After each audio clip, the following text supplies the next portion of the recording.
What's going on YouTube? It's your boy Royal King Brian, aka Brian, and you are now back watching another video. So for you new subscribers that were not subscribed to my channel, you guys never probably got to see this video right here. Just last year, I announced that I am no longer going to be working a 9 to 5, and I was gonna go full-time entrepreneur on my journey, working for myself. And 1 year later, it has been a little bit over a year, I am still working for myself. Life has been great despite everything that is going on in the world. I pushed through it, I persevered, and I am doing great. And that's why the title of this video is just like this. What have I been able to learn not working a 9 to 5 for 1 full year? So it's been 1 full year that I've gone full entrepreneur, and I'm gonna show you the benefits of not working a 9 to 5. But before we get to that, make sure you hit that subscribe button, hit that notification bell as well. Click that thumbs up and make sure you leave a comment down below. That's how I know that you've been watching my videos. So let's get straight to it. What has not working a 9 to 5 for a full year taught me? So life lesson number 1 that I have learned from not working a full 9 to 5 is how much time you've actually spent at work. Yes, how much time of your day, every single day, Monday through Friday, you spend at work. And if you don't work Monday through Friday, you still work 5 days a week. Doesn't matter really what the schedule is. 5 days a week for 8 hours is a lot of time to be doing something. You probably don't know it because you've been doing it for so long. I used to work a job. I actually used to work 2 jobs consecutively. I actually used to work Monday through Sunday. I had a Monday through Friday job, and then I would work a weekend job. And I never really noticed how much time of my day it took. So let's just put it nice and simple. There are 24 hours in a day. You spend 8 hours working. Most people commute to work, and most people's average commute time between 30 minutes to an hour. Let's just make it an hour because it makes it easier. So an hour to go to work and an hour to come back from work. That is 10 hours out of your 24 hours.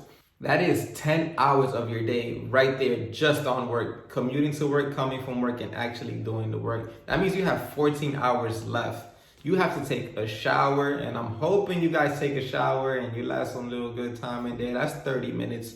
You spend another 30 minutes probably at home eating. Now that's 12 hours of your day. You sleep about 8 to 9 hours. That means you only have about 3 to 4 hours left in your day.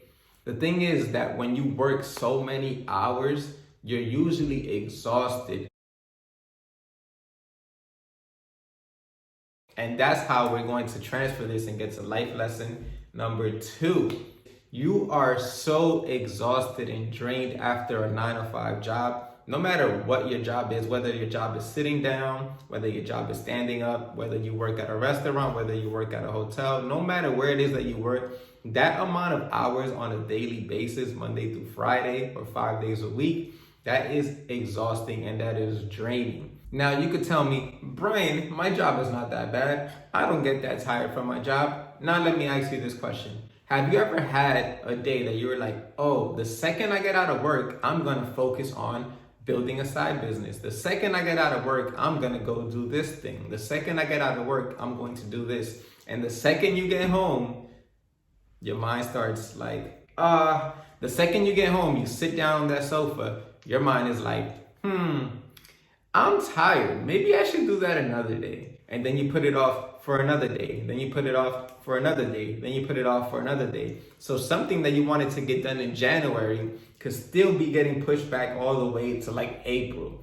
Or sometimes even worse, something that you wanted to do in 2020, you still have not been able to do in 2021. And most of the time the excuse is because I am too tired. I went to work today. I'm exhausted. I need a break. And that's how most people settle for their life instead of going out there and pursuing it. Now, the great thing is that does not have to be you. I used to work a 9 to 5 myself. I actually used to work a 9 to 5 plus 2 extra days. And I had to break out of that cycle in order to become the best version of myself. And I'm pretty sure you can do that too. Now, before we get to life lesson number 3, stop the video, leave it down in the comment section. Are you doing something today at your job that you always wanted to do? Is this the job and the career path that you ever saw yourself going in when you was either a kid, a teenager, or even a young adult in your early 20s or 30s? If yes, that is awesome. If no, let's find out what you can do in order to get there. So, life lesson number 3. Not working a 9 to 5 has opened my mind so much, because usually when you go to work, you work with the same people at the same job in the same location, same place, same time, same hours, every single day. It becomes a routine. You meet the same people, you talk to the same people about the same things, and you're not really learning anymore. Have you ever noticed that when you start a new job, most people are excited, they're happy, they're learning new things, but after being at a job for 6 months, 3 months, a year, 2 years, you kind of just stop caring about the job. And that is because you're either doing the same exact job that you've always been doing with the same exact coworkers, and you have already had every single conversation with your coworkers that you could already talk about. You're not going out there and networking because you're working 8 hours a day. You're coming home too tired to go to networking events. You're not out there reading new books. You're not out there doing something to further your education besides the education that you're getting at your job. Now, if your job stops training you, how are you going to learn? How are you going to advance? How are you going to get promoted? How are you going to become the best version of yourself if you're depending on your job to push you? You have to push yourself forward. So one thing that I learned working at my previous job is how much stuff I did not know. There is so much information out there in the world, and you are just completely oblivious to it, guys, because you are like a horse with the blinds on. You're just focused on, I need to get this job done, when not knowing that people right here and right here have information that they can give you, but you are receptive to it because you have to focus on work, and you don't have time to listen to these business opportunities because you are exhausted, going back to the last point. So in this 1 year that I've not worked a 9 to 5, I have learned so much. I put a lot of time into furthering my education and learning some new skill sets. One of the ways that I have been able to acquire some new skills, some new vocabulary, and some new thought patterns are by reading some books. Let me show you. I have read so many books. I read more books than these, but these are my top 5 books that I recommend.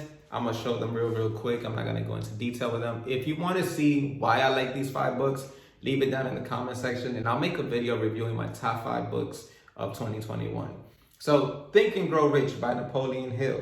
Probably my favorite book that I've ever read in the history of ever is Outwitting the Devil, also by Napoleon Hill. The third book will be The Motivation Manifesto, Unshakable by Tony Robbins. This is not a book really that you read. This is a book that you write in. It's called Mind Your Business. So, life lesson number 4. When you're not working a 9 to 5, you don't have that 8-hour blockage, 10-hour blockage of being at work. Meaning, people that work for themselves have a full 24 hours. So, try to use that 24 hours wisely. If you dedicate yourself to something and you are consistent, you will grow and get better at it. In the beginning of starting a business, you don't need a lot of money. What you do need is a lot of time. And the 5th and final life lesson that I got for you guys, you can do anything that you put your mind to.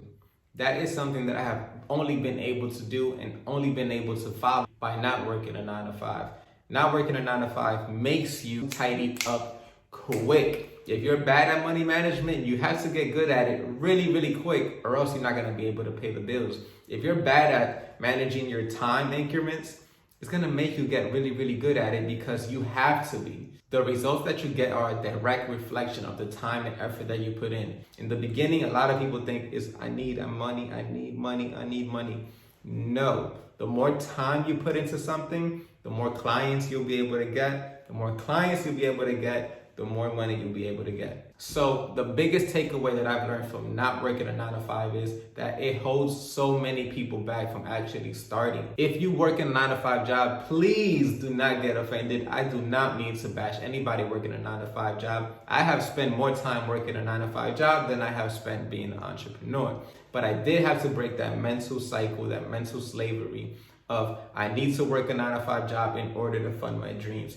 So it's your boy Royal King Brian, aka Brian. I hope you guys enjoyed this video. If you're not subscribed to the channel, make sure you subscribe to the channel, hit the notification bell, make sure you leave a comment down below. That's how I know that you watched the full video. And please give this video a like. It really helps our channel grow tremendously. Also, before I let you go, I just want to let you guys know I am going to be starting a podcast very, very soon. So if you're interested in that, make sure you subscribe to the channel so you don't miss our first episode. It will be here on this channel, and I will make a whole new playlist for my podcast. So once again, I hope you guys enjoyed this video. It's your boy Royal King Brian. Peace, y'all.